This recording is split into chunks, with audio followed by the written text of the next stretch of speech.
pagi dan salam sejahtera kepada semua. Hari ini kami akan membincangkan kesan mendalam COVID-19 terhadap ekonomi Malaysia serta langkah-langkah yang diambil oleh pihak kerajaan dan masyarakat untuk menangani krisis global ini. Nama saya Albert. Dan nama saya Gibson. Pandemi ini bukan sahaja mengubah cara hidup kita, tapi juga memberi kesan besar terhadap struktur ekonomi global.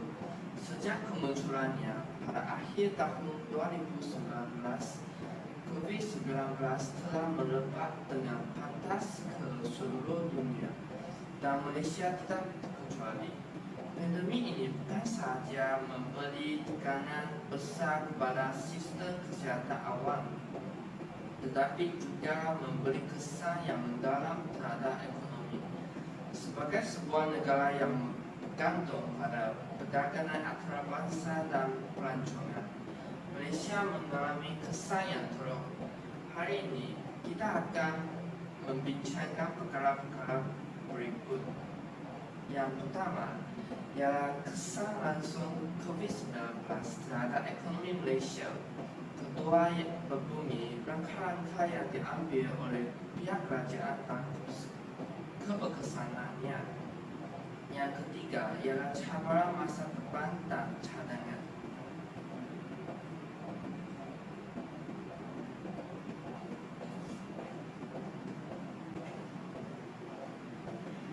Dalam bahagian 1, kesan COVID-19 kepada Malaysia telah menyebabkan kemerosotan ekonomi.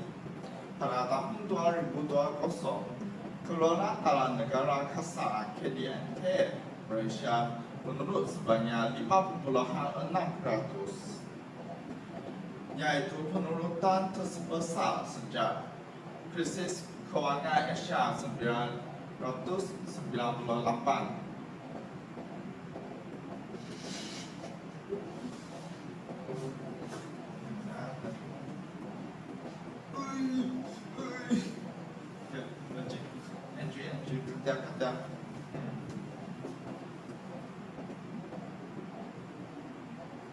Dalam bahagian 1, kesan COVID-19 kepada Malaysia terhadap ekonomi negara telah menyebabkan kemerosotan ekonomi. Pada tahun 2020, keluaran dalam negara kasar KDNT Malaysia menurun sebanyak 5.6%, yaitu penurunan terbesar sejak krisis kewangan Asia 1998.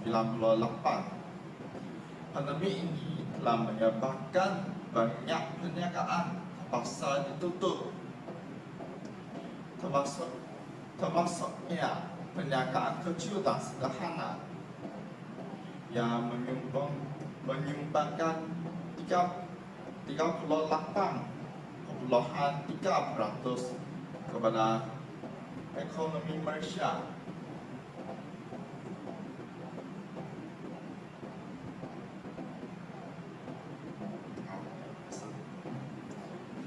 Sebagai contoh, banyak restoran terpaksa ditutup kerana tidak mampu menangguh kos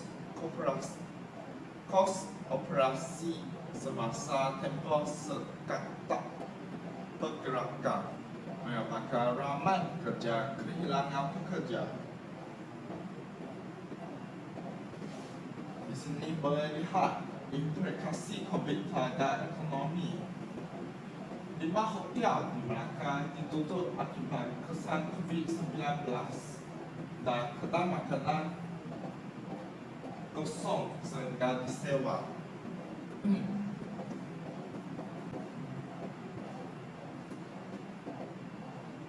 Kesan kedua ialah kesan terhadap industri pelancongan. Larangan perjalanan dan penutupan sepadan menyebabkan industri pelancongan Malaysia mengalami kerugian lebih daripada 100 bilion ringgit Malaysia dalam tempoh 2 tahun pertama pandemik COVID-19. Banyak hotel dan perniagaan yang berkaitan dengan pelancongan terpaksa ditutup. Hal ini menyebabkan ramai pekerja kehilangan pekerjaan di Melaka. Banyak mereka pelancongan terkenal dan hotel terpaksa ditutup sementara, dan ada yang terpaksa ditutup secara kekal. Kesan yang ketiga ialah peningkatan kadar pengangguran. Pada tahun 2020, kadar pengangguran di Malaysia meningkat kepada 4,8%, yaitu kadar tertinggi sejak krisis kewangan Asia 1997 tahun. Maklumat ini didapati melalui Jabatan Perangkaan Malaysia pada tahun 2021. Pada tahun 2021, lebih daripada 202,400 graduate universiti menghadapi kesukaran untuk mendapatkan pekerjaan. Ramai graduan pekerja kehilangan pekerjaan.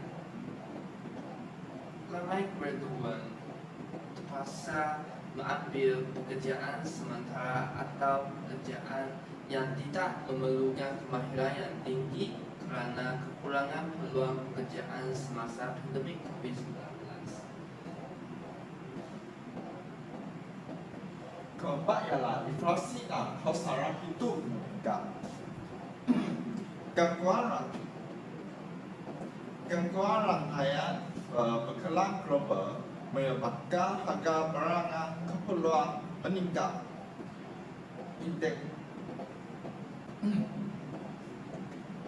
Kesan keempat ialah inflasi dan kos sara hidup meningkat. Gangguan rantaian bekalan global menyebabkan harga barangan keperluan meningkat. Indeks harga penggunaan IHP telah meningkat sebanyak 3.2% pada tahun 2021. Dan harga makanan dan bahan api mencatat peningkatan tertinggi. Ramai keluarga mendapati perbelanjaan harian mereka meningkat dan kereta semasa pandemi. Dengan kereta semasa pandemi, terutamanya bagi keluarga berpendapatan rendah. Sekarang kami meneruskan ke langkah kerajaan dan keberkesanannya. Pertama ialah pakej rancangan ekonomi prihatin yang dijalankan oleh pihak kerajaan pada tahun 2020. Kerajaan melancarkan pakej rancangan ekonomi bernilai 2,050 bilion, termasuk bantuan prihatin nasional BPN untuk golongan berpendapatan rendah. Langkah ini telah berjaya meringankan beban kewangan bagi banyak keluarga berpendapatan rendah. Ramai keluarga berpendapatan rendah menerima bantuan tunai yang sangat diperlukan melalui BPN, membantu mereka melalui tempoh sukar semasa pandemik. Seterusnya ialah Pelan Jana Semula Ekonomi dan Program Penjana yang dirancangkan pada tahun 2020. Program ini memberi tumpuan kepada pemulihan pekerjaan dengan menyediakan subsidi gaji dan bantuan kepada PKS. Melalui program ini, banyak perniagaan berjaya mengungkapkan apresiasi operasi mereka dan mengelakkan pemotongan pekerjaan yang lebih kasar. Beberapa PKS berjaya untuk mengekalkan pekerja mereka melalui subsidi gaji yang disediakan oleh Penjana dan berjaya memulihkan perniagaan mereka selepas pandemik COVID-19. Selain itu, langkah seterusnya ialah pelan pemulihan ekonomi dalam kurungan pemulih. Langkah ini dilancarkan pada tahun 2021. Pihak kerajaan menyediakan bantuan tunai langsung dan moratorium pinjaman untuk membantu rakyat menghadapi kesan ekonomi pandemi COVID-19. Langkah ini berjaya menstabilkan pasaran pengguna dan mengelakkan kemerosotan ekonomi yang lebih teruk.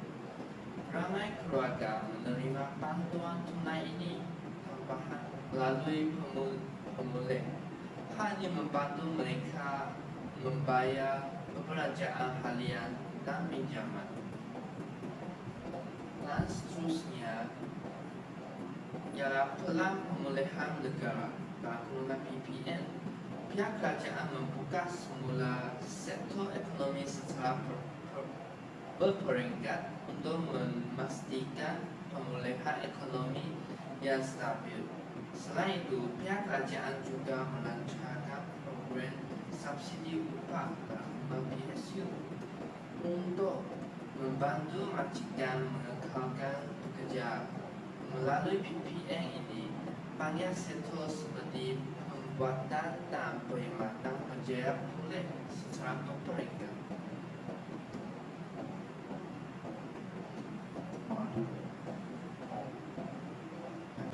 Langkah yang dijalankan oleh pihak kerajaan kelima ialah transformasi digital ataupun digitalisasi atau otomasi perniagaan. Kerajaan menggalakkan perniagaan untuk beralih kepada digital melalui geran digitalisasi PKS dan insentif e-dagang. Banyak perniagaan tradisional berjaya beralih kepada perniagaan dalam talian melalui geran digitalisasi dan mengekalkan pendapatan yang stabil semasa pandemi. Tetapi sejauh manakah keberkesanan rentan ini, walaupun bantuan ini membantu golongan berpendapatan rendah, masih ramai usahawan kecil yang gulung tikar akibat ketidakketentuan ekonomi.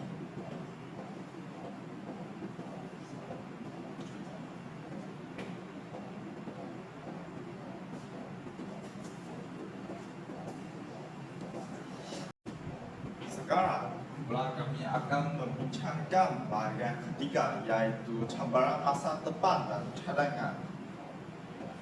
Pertama ialah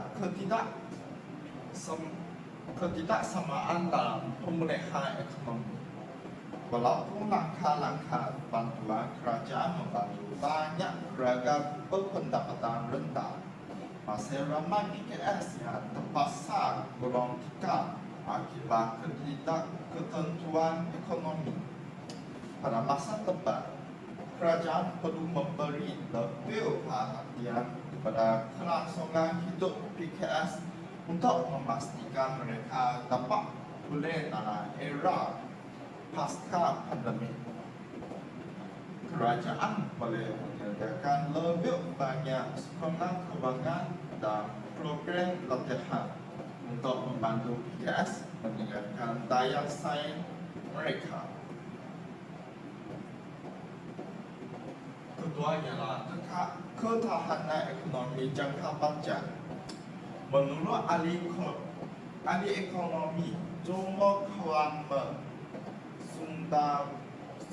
Sundaram, Malaysia memerlukan pendekatan jangka panjang untuk memastikan ketahanan ekonomi dalam menghadapi krisis pada masa hadapan.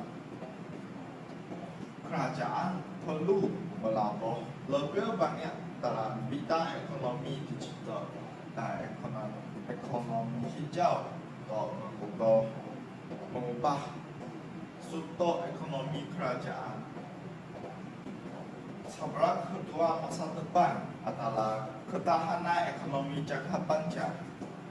menolak alih ekonomi Zomo Khmer Sundara.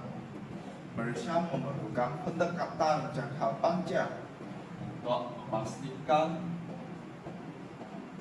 ketahanan ekonomi dalam menghadapi krisis pada masa hadapan. Kerajaan perlu melabur lebih banyak dalam bidang ekonomi digital dan ekonomi hijau untuk mengubah sudut ekonomi.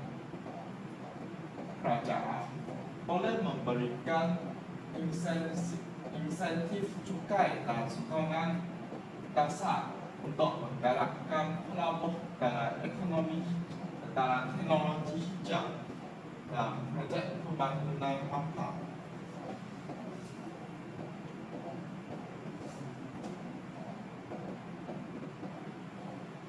Tabrak masa depan ketiga dalam mengukuhkan kerajaan awan swasta. Kerajaan dan sektor swasta perlu bekerja sama dengan lebih erat untuk membentuk dasar ekonomi yang lebih mampan dan tahan krisis. Melalui kerjasama awal swasta, Malaysia dapat menangani cabaran ekonomi masa depan dengan lebih berkesan dan melekalkan daya saing global. Kerajaan boleh menubuhkan lebih banyak projek kerjasama awal swasta, terutamanya dalam pembangunan infrastruktur dan inovasi teknologi.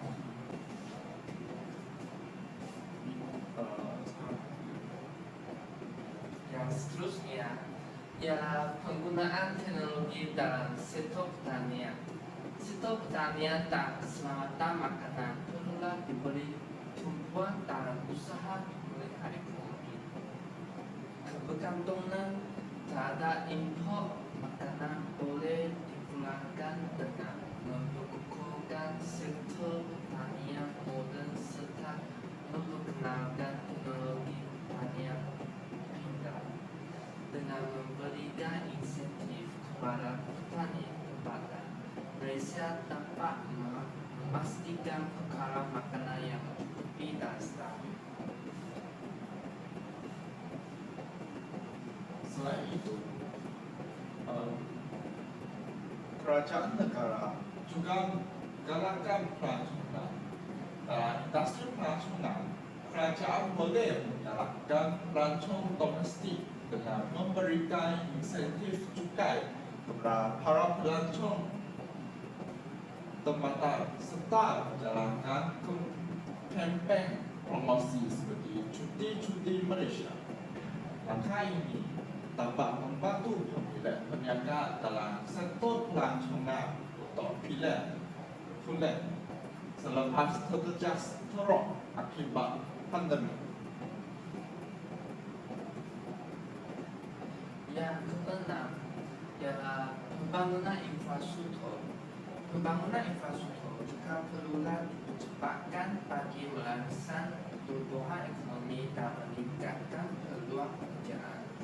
Projek-projek besar seperti MRT, LRT dan rel raya baru bukan sahaja dapat meningkatkan mobiliti rakyat tetapi juga memberi impak positif kepada sektor pembinaan dan perkhidmatan berkaitan. Akhir sekali, Malaysia juga melatih generasi baharu. Pendidikan dan langkah-langkah dan latihan kemahiran perlulah diperkukuhkan bagi memastikan tenaga kerja Malaysia mempunyai kemahiran yang relevan dengan keperluan pasaran kerja. Kerajaan boleh meningkatkan kerjasama antara universiti dan industri bagi menyediakan lebih banyak program latihan semula dan peningkatan kemahiran untuk pekerja yang terjejas akibat pandemik.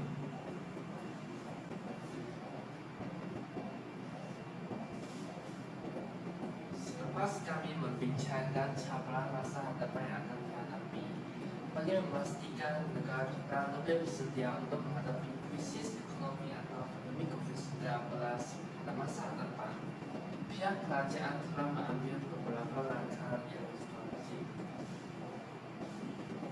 Antaranya ialah penubuhan pelan tindakan kecemasan ekonomi negara dan kurungan NEAP yang bertujuan untuk menangani sebarang krisis dengan lebih pantas dan tegak. Pelan ini melakoni strategi penanganan fiskal, pengukuhan sistem kesehatan awam, serta penyediaan dana kecemasan untuk membantu sektor yang paling terkesan. Selain itu, kerajaan juga telah memperkuatkan sistem penjagaan kesehatan dengan meningkatkan peruntukan kepada sektor kesehatan serta menambahkan kapasiti hospital dan tenaga kerja perubatan. Pelabuhan dalam penyelidikan vaksin dan bioteknologi turut dipertingkatkan bagi memastikan negara tidak bergantung sepenuhnya dengan bekalan luar jika berlaku wabak baru. Yang seterusnya ialah pihak kerajaan turut memberi perhatian kepada pengembangan ekonomi digital dan pendigitalan perniagaan yang akan membantu perniagaan terus beroperasi dalam situasi darurat. Pelaksanaan program literasi digital serta insentif kepada syarikat yang mengadaptasi teknologi digital adalah sebahagian daripada usaha ini. Dalam sektor pekerjaan, kerajaan telah memperkenalkan program insurans pekerja IS yang bertujuan untuk membantu pekerja yang kehilangan pekerjaan akibat krisis ekonomi. Program ini memberikan bantuan kewangan sementara serta latihan kemahiran bagi membantu mereka kembali ke pasaran kerja dengan lebih cepat.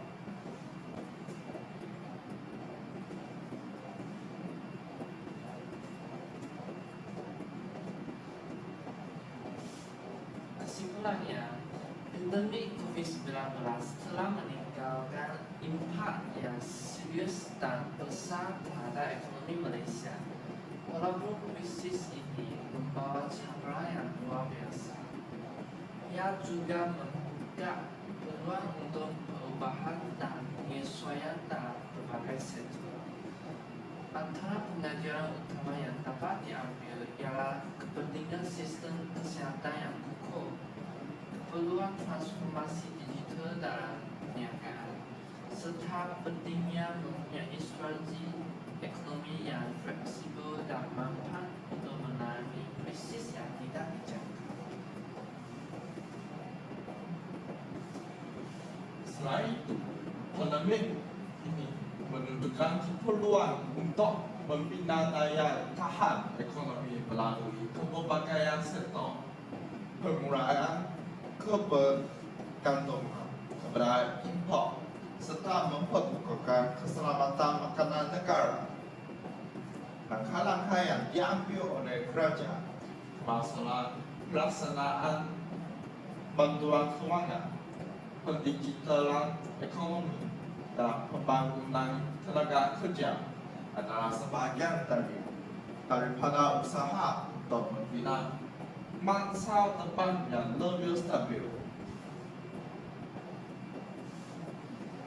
Untuk memastikan negara lebih bersedia untuk menghadapi krisis yang serupa pada masa hadapan, pihak kerajaan, sektor swasta dan masyarakat perlu terus bekerjasama dan memperkukuhkan sistem sokongan ekonomi dan sosial dengan pendekatan yang lebih holistik dan berkesan. Malaysia tampak mengalami cabaran global dengan lebih yakin dan bangkit lebih kuat daripada krisis ini. Ini adalah rujukan yang kami cari dalam internet. Sekian terima kasih.